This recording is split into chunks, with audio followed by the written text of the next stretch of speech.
Aujourd'hui, on va parler de l'après-séance et comment une métabolisation doit se faire et surtout le travail que vous devez faire.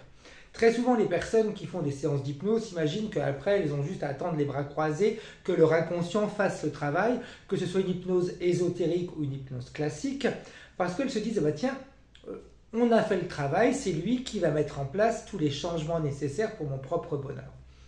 Ce que les personnes ont oublié, c'est que quand on travaille avec notre inconscient a mis en place des mécanismes pour que l'on puisse comprendre qu'il faut changer des choses dans notre comportement. Ça peut être au travers de douleurs, au travers de maladies, au travers de situations qui sont répétitives et qui sont contre-productives pour nous. Il met en place tout ça pour que l'on puisse se rendre compte qu'il est temps de changer des comportements. Peut-être parce qu'on s'oublie, parce qu'on ne prend pas soin de soi, parce qu'on ne s'écoute pas, parce qu'on fait passer les autres avant nous, etc. Il y a plein de motifs qui peuvent en réalité se cacher derrière un comportement.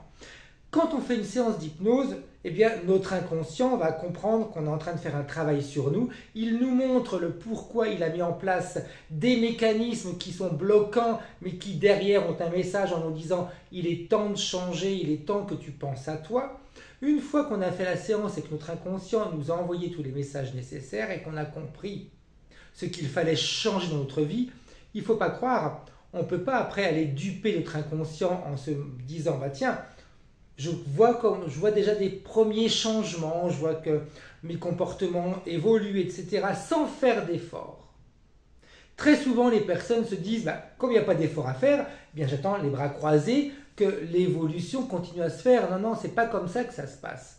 Votre inconscient, quand il commence à vous aider, qu'est-ce qu'il met en place? Il met en place de nouveaux mécanismes pour vous faire comprendre qu'il est prêt à aller sur le même chemin que le vôtre, qu'il est prêt à vous aider à changer. Mais s'il se rend compte que vous attendez les bras croisés parce qu'il vous a montré qu'il a commencé à faire un travail sur vous, un travail avec vous, et qu'il vous simplifie en réalité certains comportements, et qu'il se rend compte que vous ne faites aucun effort, il va complètement bloquer.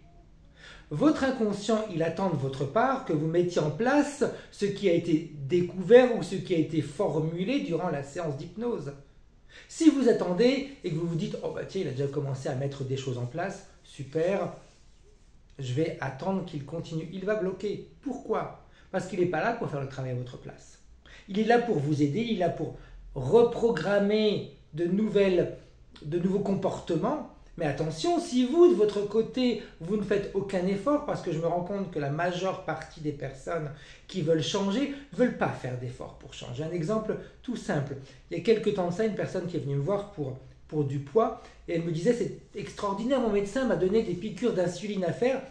Sans rien, je me suis déjà débarrassé de 7-6 kilos. » Oui, mais votre physique il va réagir comment quand vous allez arrêter l'insuline?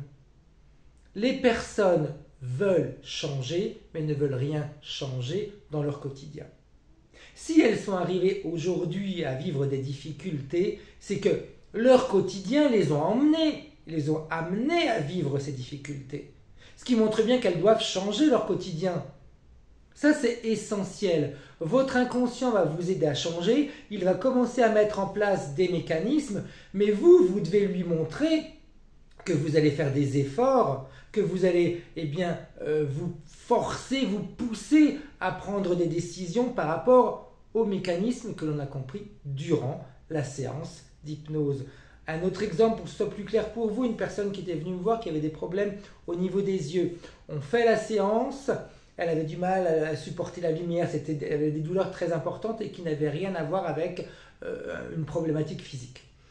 On fait la séance, en fin de séance, elle était bien, plus de douleur ou très peu, elle pouvait supporter la lumière, etc. On a échangé pendant plusieurs jours et l'évolution se faisait parfaitement bien. On avait vu dans la séance pourquoi son inconscient avait mis en place ce type de mécanisme pour qu'elle comprenne ce qu'elle devait changer dans sa vie de tous les jours.